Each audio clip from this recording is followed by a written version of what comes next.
Good morning, class. All are happy, fit and fine? Okay. God bless you. Children, in the last sessions, we have finished the first chapter and I have given you the assignment for that, the questions for that. If there is any confusion regarding the questions or the answers, what you want to write, what you should write, you can ask it. You can write it in the comment box. Okay?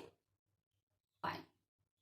Today we are going to start a new chapter, Kings, Farmers and Towns. In the last chapter, there was a topic, decline of Harappan civilization. In that, there was a point or there was a reason, invasion of Aryans. Harappa सभ्यता के पतन के कारणों में एक कारण था आर्यों का आक्रमण. Means the Aryans invaded. Because of the fear of the invasion, many of the people, they migrated to somewhere else and some might have died. And after the decline of Harappan civilization, Aryans settled and the Vedic era started. Vedic era means Vedic age. Why it is said as Vedic age? Because the 4 Vedas were written in that period. इसी वैदिक काल में चारों वेद लिखे गए. So under this we'll see that Vedic age was divided into 2 parts, Rig Vedic age and the post-Vedic age. Post-Vedic age. In this Rig Vedic age, the oldest Ved, Rig Ved, was written. And the people in this age, they lived in peace and harmony. But as the time passed, in the post-Vedic age, the other 3 Vedas, Yajurveda, Atharvaveda and Samaveda, ये तीनों वेद post वैदिक as उत्तर वैदिक काल में लिखे गए. But the life of the people in this age was not so prosperous. They were exploited. And you have read before that the society was divided into 4 divisions: the Brahman, Kshatriya, Vaishya and Shudra. So children, the upper hand, the Brahmins had taken it, the upper hand. ब्राह्मणों ने इसका लाभ उठाया क्योंकि उन्हें समाज में सबसे उच्च स्थान प्राप्त था. So what did they do? They started exploiting the people. Of course, the people were superstitious that time, so they thought that we have to follow the instructions given by them. Even you can say that they were forced to organize the yagnas, and you know that to organize such things, it is expensive.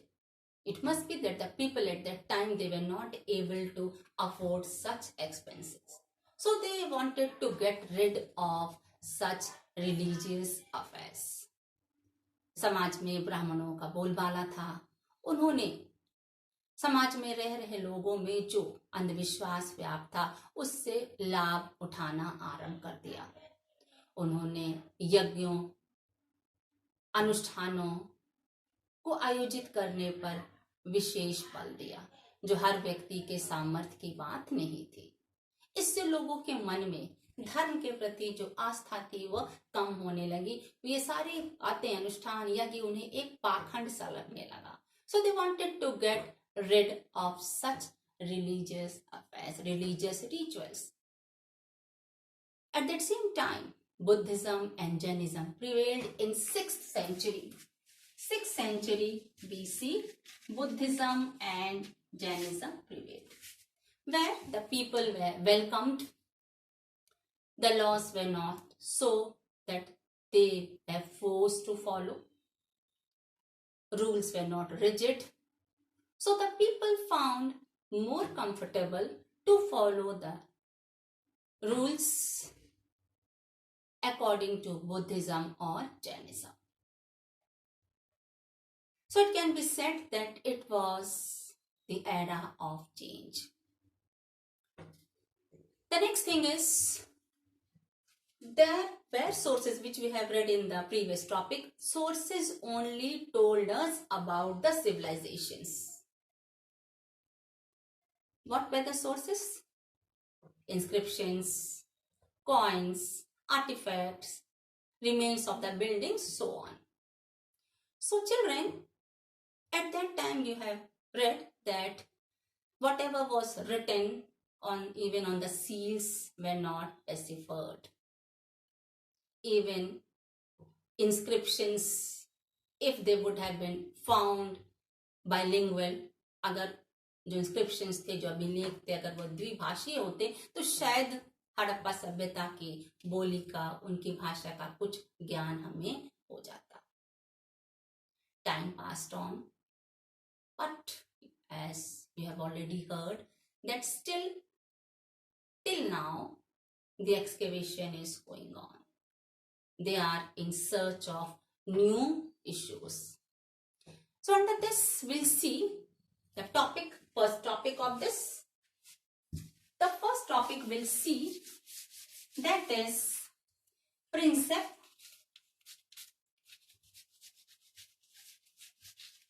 and Piyadasi. The thing is, what is this Prinsep? What is this? ये Prinsep of Piyadasi से क्या तात्पर्य है? Prinsep means in 1830s, a man named James Prinsep, he was one of the authority in East India Company. What he did? He deciphered the Brahmi and Kharoshti script. As you know, that the coins, the inscriptions which were written in this Brahmi and Kharoshti script. Means जो सिक्के प्राप्त हुए, जो अभिलेख प्राप्त हुए, वह ब्राह्मी और खरोष्टी लिपि में लिखे हुए थे. जैसा कि आप जानती हैं, हमारी अपनी हिंदी भाषा की लिपि क्या है? देवनागरी लिपि. So this person, Prinsep, James Prinsep, he was able to translate whatever was found. And he got a clue. There was a word, Piyadasi. So this Piyadasi means a person who was really attractive, अर्थात एक सुंदर मुखाकृति उस सिक्के पर उन्हें प्राप्त हुई. And again, the translation, the investigation was going on. He was trying to find out. So under this only, he came to know about a ruler named Ashok. Then there was a new direction for the investigation. अब उन्हें जानकारी प्राप्त करने के लिए एक नई दिशा प्राप्त हो गई. कैसे?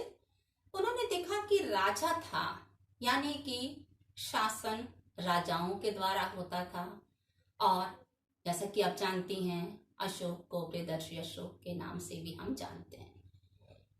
इट मीन्स इन राजाओं के शासन में समय समय पर समाज में, अर्थव्यवस्था में परिवर्तन आता होगा.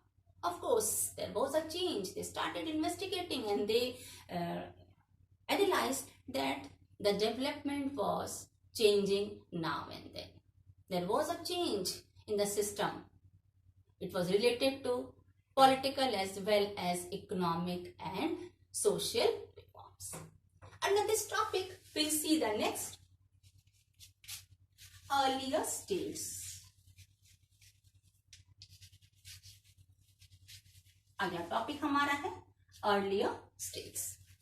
In this, children, it is said that this, as you have heard, that development started, changes started.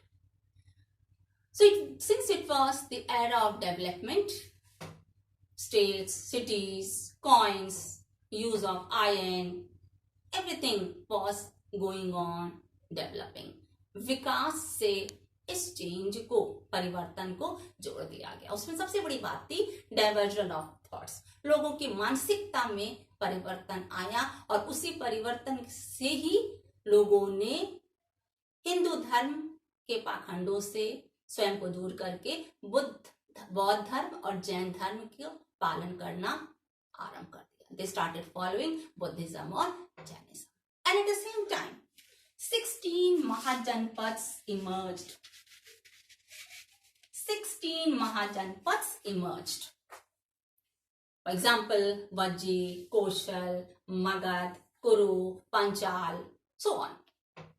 So about the names of these 16 Mahajanpads along with the capitals, while giving you the assignment, I will give you. So all these 16 Mahajanpads came into being, emerged. Now let us see some of the characteristics of the earlier states. हम इनकी कुछ विशेषताओं के बारे में पढ़ेंगे. The first is, it was ruled by a king. जो ये राज्य थे, ये राजा के द्वारा शासन होता था. And he had a bureaucrats means उस समय इनको हेल्प करने के लिए मिनिस्टर्स होते थे. आज भी इसी तरह है. हमारे प्रधानमंत्री हैं,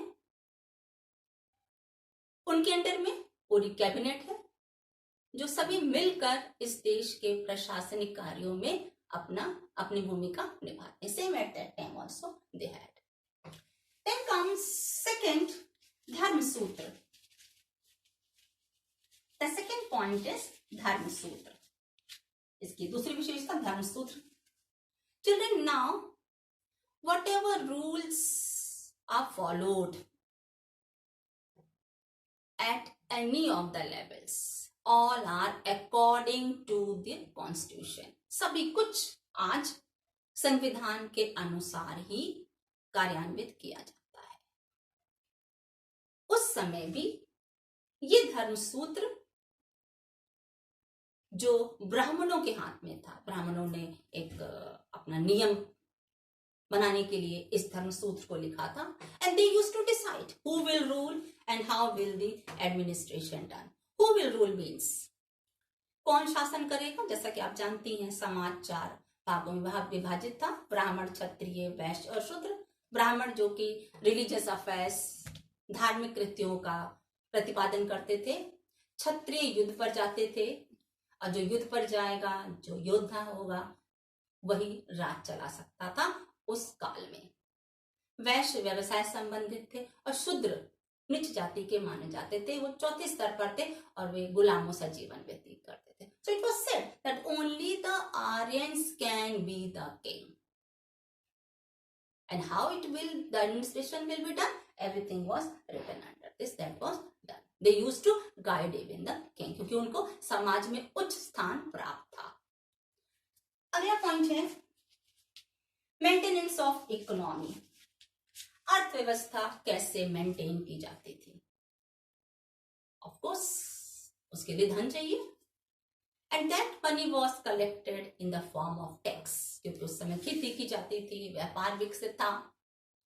so through trade, through cultivation of land, as you know that they used to give a part as a tax to the government. So that also was the source of income for the government. इस प्रकार उन्हें इन दो स्रोतों से धन मिलता था, इन दो सोर्सेज से धन मिलता था. इसके अलावा they used to invade the neighboring states and there they used to accumulate wealth. वहां से वह उन्हें धन प्राप्त होता था. इस प्रकार इन राज्यों की अर्थव्यवस्था चलती थी. आप कह सकते हैं कि अर्थव्यवस्था उस समय अच्छी थी. Now the next topic is, now we see to the next topic, Magad novel. Our next topic is Magad, which is known as the important Mahajanpad. Okay, Magadh को उन 16 महाजनपदों में प्रमुख स्थान प्राप्त था. क्लियर? मगध को प्रमुख महाजनपद के रूप में जाना जाता था. we'll start with this topic. क्यों प्रमुख था? दूसरा, it was a prospered state. लोगों का जनजीवन संपन्न था, व्यवस्थित राज्य था. क्यों? That we will see in the characteristics. First, you should know that the capital of this Magad was Rajgarh. Rajgarh means house of the king. Rajgarh means Raja ka ghar. But in around 4th century, the capital was shifted to Patliputra. Now it is known as Patna. In which state is it? It is in Bihar. Now let's see to the characteristics of Magad. The first is geographical condition. Magadh की भौगोलिक स्थिति. Of course, it plays an important role. कहा जाता है कि यह राज्य पहाड़ों से घिरा था. It was surrounded by the mountains. And if a portion is surrounded by the mountains, of course, it is secured from external invasion. क्योंकि ये पहाड़ों से घिरा हुआ था, तो इसे बाह्य आक्रमणों का कम खतरा रहता था. Next point is availability of iron. Availability of iron. Next point is availability of iron. लोहे की उपलब्धता. As you know that when a state has such thing, iron or any of the metal or whatever which is used from each of the person, जो वस्तु हर व्यक्ति के द्वारा इस्तेमाल की जाएगी, इसके मतलब उसकी डिमांड बढ़ेगी. और वह डिमांड पूरी करने के लिए मगध के पास पर्याप्त लोहा था. It had plenty of iron. So how did it help? Magad was able to send iron in each of the forms, even if the things were prepared and asked as an object or as a machine or whatever, or in the form of raw material. Magad was able to supply, which shows trade developed. और जब व्यापार विकसित होगा, परिणाम क्या होगा? समृद्धि आएगी. Next is the third point is fertile land. The third point is fertile land. भूमि उपजाऊ थी. If the land was fertile means good quantity of crops was grown. अच्छी मात्रा में अनाज का उत्पादन होता था. अब अच्छी मात्रा में हुआ if it was grown in plenty. It means not only the people of Magad but other places also people were able to get the crops from Magad. It means trade developed. Again the same point, trade developed. The next point is the river Ganga and its tributaries. The river Ganga and its tributaries means Ganga नदी और उसके सहायक नदियों का बहाव था, जिससे that it was very easy for the people to go from one place to another. And if it was easy for the people to go from one place to another, it means that things were also sent from one place to another. It means result क्या हुआ?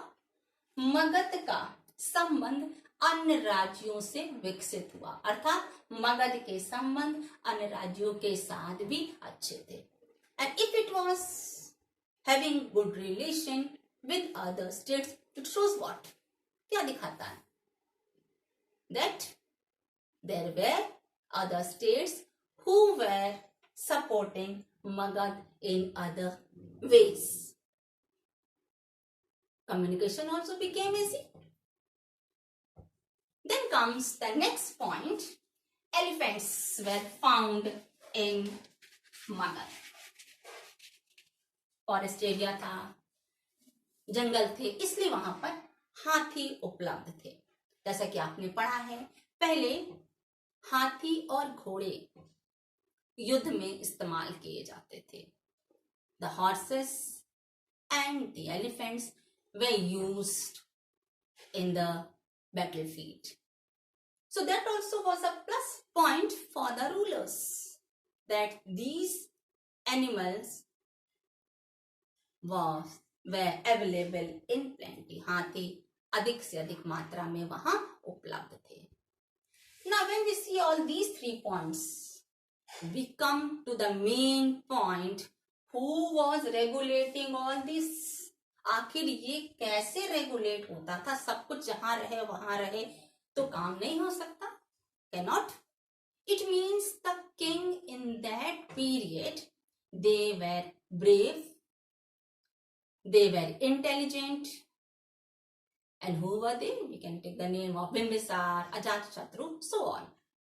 And the administrative policy which was prepared by them, to see that if you see these features, you will be very clear that it was all because of the ability of the kings, because of the administrative policy framed by the kings in that period. अगर राजा में योग्यता नहीं होती, राजा कूटनीतिज्ञ नहीं होता, जो कुछ उपलब्ध था उसका सदुपयोग करना वह नहीं जानता, तो क्या मगध संपन्न हो पाता? नहीं. तो श्रेय हम उन राजाओं को भी देते हैं जिन्होंने मगध पर उस काल में शासन किया. इसीलिए मगध इतना समृद्ध राज्य माना गया. उन 16 महाजनपदों में मगध प्रमुख और समृद्ध राज्य था. Are you clear, children? Hope so. Okay. Have a nice day. Thank you.